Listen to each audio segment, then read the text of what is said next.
Saudações rubro-negras, meu nome é Thiago Caú e aqui a gente fala do Sport Clube do Recife. O tema do vídeo de hoje é por que o Sport caiu tanto de rendimento. Eu fiz uma lista aqui do que, na minha opinião, levou o Sport a passar por esse momento de turbulência na Série B, mas em outras competições também, né? Já que nós fomos eliminados recentemente tanto da Copa do Brasil como da Copa do Nordeste. O primeiro é oscilação normal que todo time passa. Bem, é óbvio que numa competição aí de 38 rodadas, com times fortes, sobretudo na Série B deste ano, que é completamente diferente da Série B do ano passado, quando Sport e Ceará despontavam ali como as duas maiores forças da Série B. Na Série B deste ano nós temos Santos, Sport, o próprio Ceará, Coritiba, Goiás, América Mineiro e outros times aí que sempre surpreendem numa Série B buscando o acesso à Série A, como é o caso do Avaí, de alguns times do interior de São Paulo, como o Mirassol, que ficou na trave no ano passado, Novo Horizontino também. Então, numa competição de tiro muito longo, né, de pontos corridos, é normal, gente, qualquer time oscilar. Dificilmente um time vai ter uma sequência basicamente invicta no campeonato, tirando o Leverkusen, né, que foi uma coisa fora do normal na Bundesliga, mas há oscilações em todo o caminho de uma Série A, de uma Série B, de qualquer competição de tiro muito longo. Então, chegou o momento que o Sport está oscilando. O Sport venceu os 4 primeiros jogos na Série B, vencendo até o Coritiba fora de casa, mas vem de 3 derrotas seguidas aí, algumas com contexto, é verdade, mas eu acho que a gente não tem que criar desculpas dizendo que tudo é contexto, não. O time tem falhas, que a gente vai falar aqui ainda nesse vídeo, mas, por exemplo, contra o Ituano eu achei que o Sport jogou bem, criou várias finalizações, várias chances de gols, mas aí não foi competente para fazer. O Ituano foi lá e fez um gol. Contra o Avaí fica muito difícil você se manter à frente do adversário com 2 jogadores a menos, então é uma situação excepcional também, mas contra o Goiás não. Contra o Goiás o Sport foi um time muito ruim tecnicamente, o Goiás soube explorar as principais deficiências do Sport e soube golear o time rubro-negro na última sexta-feira. Então eu creio que a partir da próxima partida contra o Paysandu em casa, já que a gente vai ter 2 jogos seguidos em casa, Paysandu e Mirassol, o Sport tende a voltar para o campeonato, tende a fazer agora uma curva para cima e aí com alguns ajustes, o início da janela e o Sport possa se reestruturar e pavimentar o seu caminho para a Série A. Então é normal os times oscilarem. Desequilíbrio no elenco. Não é de hoje que eu falo que o Sport montou um elenco para 2024 muito bom, mas muito desequilibrado também. O Sport fez ótimas contratações do meio para frente. Fabrício Domingues, que apesar de não viver uma boa fase agora, mas é um bom jogador, trouxe Titi Ortiz, manteve Alan Ruiz, comprou Barleta, comprou Coutinho, trouxe Lucas Lima também, comprou Romarinho. Então são jogadores que na Série B conseguem fazer a diferença. São jogadores na Série B que são importantes e que conseguem guiar uma equipe para a Série A. Mas em compensação o Sport não trouxe,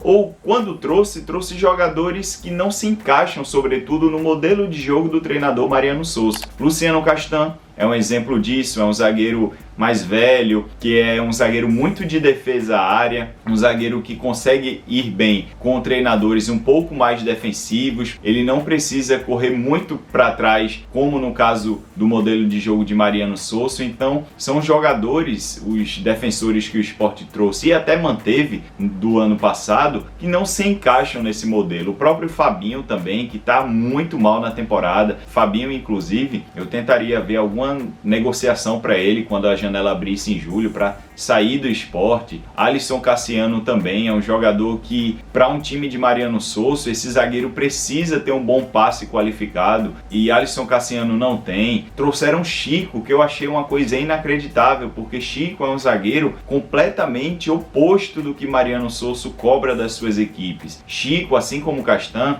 é um zagueiro bom para bloco médio e bloco baixo, que defende bem a área, não é um zagueiro rápido, é um zagueiro que falha muito em confrontos individuais de 1 contra 1, e o que mais se pede de times com modelo de jogo como o de Mariano Souza são zagueiros rápidos, que saibam construir e que são fortes em jogadas de 1 contra 1. Fora tudo isso dos zagueiros, o Sport trouxe alguns suplentes para o setor ofensivo que são muito abaixo da média que joga geralmente. Pablo Diego, Vini Faria, são jogadores aí que demonstram isso. O banco do Sport contra o Goiás em opções ofensivas foi uma tristeza. Mariano Souza se viu obrigado a usar Vini Faria e Pablo Diego, que são jogadores, na minha opinião, de Série C, nível baixo da Série B. São jogadores que não vão conseguir rotacionar em alto nível para levar um time para a Série A. Não tem como você tirar um Romarinho e colocar Pablo Diego para manter o mesmo nível. Embora Romarinho não tivesse fazendo uma boa partida contra o Goiás, mas é óbvio que não existe comparação entre Pablo Diego, Romarinho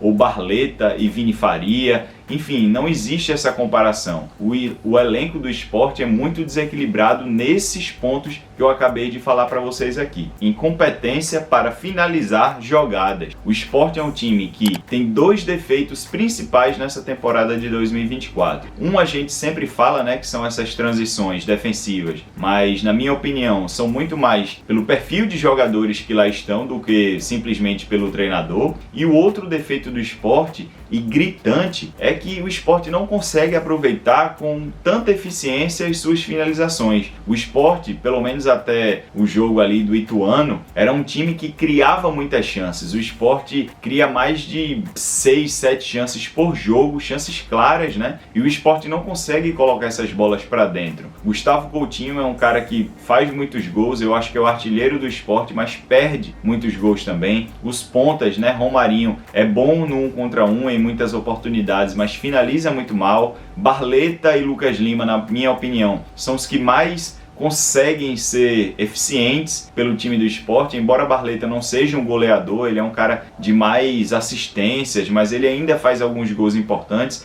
E Lucas Lima é um maestro, basicamente, com assistências. O Sport, se a gente juntar todos esses jogadores de ataque, eles perdem muitos gols. O Sport precisa calibrar mais a pontaria. Com certeza deve ter trabalho técnico para isso, mas nos jogos a gente não vê isso resultando em gols, porque em muitas oportunidades o Sport poderia ter saído na frente, o Sport poderia ter empatado um jogo, e isso não acontece, e aí o adversário vai lá e faz 2-3-0, por exemplo. A partida contra o Fortaleza é um exemplo claro disso. O Fortaleza faz 1-0 e logo depois o Sport tem 2 chances claras para empatar o jogo. Barleta cara a cara ali com o goleiro do Fortaleza, chuta a bola em cima do goleiro e depois uma cabeçada de Coutinho para fora. Então imaginem se o Sport fosse um time mais assertivo. O Sport poderia até ter conseguido virar o jogo contra o Fortaleza naquela semifinal. E na Série B isso vai acontecer várias vezes. O Sport vai pegar times fracos e vai criar várias oportunidades, mas aí vai acontecer o quê? Vai fazer 1-0 e levar esse jogo até o fim, no limite, desesperado ali para não ceder o empate? Ou poderia fazer 2-3-0 e resolver o jogo muito mais cedo? Então, as finalizações, a qualidade das finalizações do Sport é um defeito muito grande e que colabora para esse momento ruim do time. Número 4, os adversários. O Sport não joga sozinho, na verdade nenhum time joga sozinho. Os adversários têm a capacidade técnica e tática deles, estudam o time do Sport. Todos os adversários que o Sport vai enfrentar na Série B possuem uma equipe especializada de analistas de desempenho que são contratadas para basicamente esmiuçar ali o time adversário, achar pontos positivos e negativos, passar esse relatório para a comissão técnica. A comissão técnica vai avaliar, vai treinar o time para isso, e aí com esse time treinado dessa forma, o adversário tende a machucar o Sport. Então o time do Sport não joga sozinho, ele tem um adversário e a gente tem que colocar esse ingrediente na equação. Eu sei que para nós que somos torcedores, a gente basicamente ignora os adversários em quase todos os jogos quando a gente joga mal e tem um resultado adverso. Mas, por exemplo, contra o Goiás, o Sport não foi melhor que o Goiás. O Goiás fez uma estratégia muito boa de marcar em bloco médio ou baixo às vezes, sair no contra-ataque atacando a profundidade do Sport, e os laterais do Sport também foi lá e fez 3-0. Então o adversário tem seus méritos também, óbvio. O Sport tem vários outros erros, mas é importante a gente pontuar que o Sport não joga sozinho. Nós temos um adversário que vai tentar explorar as nossas fraquezas e o objetivo deles também é vencer o jogo. O quinto fator são as substituições meio equivocadas de Mariano Souza. Eu gosto do trabalho de Mariano Souza, eu acho que ele lê muito bem o jogo, principalmente ali no intervalo e no segundo tempo, mas em algumas substituições ele meio que desregula um pouco o sistema tático do time. Em alguns momentos, por exemplo, colocar Barleta na lateral esquerda como ele fez com Fortaleza, eu não acho uma boa ideia, por mais que ele treine todas essas opções e essas variações, os jogadores precisam minimamente estarem ligados a uma posição e desempenhar funções compatíveis com as características deles. Então, colocar Barleta de lateral esquerda eu não acho que foi uma boa ideia. Colocar Vini Faria como ala pela esquerda no jogo contra o Goiás, porque para quem não conseguiu visualizar isso em campo, quando o Sport volta para o segundo tempo, ele volta completamente diferente, tá? Ele volta num 3-4-3. Dalbert, ele era um zagueiro pela esquerda e aí ele abre nas pontas, né? Pedro Lima pela direita e Vini como esse ala pela esquerda. E Vini não é um jogador de 1 contra 1 forte, é um jogador que não consegue ganhar esses confrontos individuais, não é um bom jogador com a bola no pé nem para passar, nem para finalizar. Depois ele trocou tudo de novo, ele colocou Vini um pouco aberto pela direita. Então eu acho que Mariano Souza deveria dar uma pisada no freio e tentar entender melhor as características dos jogadores que ele tem para a função que eles podem desempenhar no decorrer do jogo. Eu sei que Mariano Souza é um cara que visa o ataque sempre, quando ele está perdendo por 1 ou por 2, ele se manda para cima mais ainda, ele muda, né? Ele várias vezes já colocou Lucas Lima de segundo volante, o próprio Alan Ruiz também. Eu acho que até Tite já fez essa função de segundo volante. Eu acho que em algumas substituições ele deveria ser um pouco mais conservador e colocar esses jogadores em posições que fazem mais sentido. Se você gostou desse vídeo, deixa o seu like. Se você gosta desse tipo de conteúdo, considere se inscrever aqui também pelo Esporte Tudo. Até o próximo vídeo. Tchau, pessoal! Ice in my veins, I've been driving this train. Years in this lane, there's no stopping this flame. Cause I came to the game and I changed it to play how I like, rearranged it to my own domain. Yeah, I got what it takes.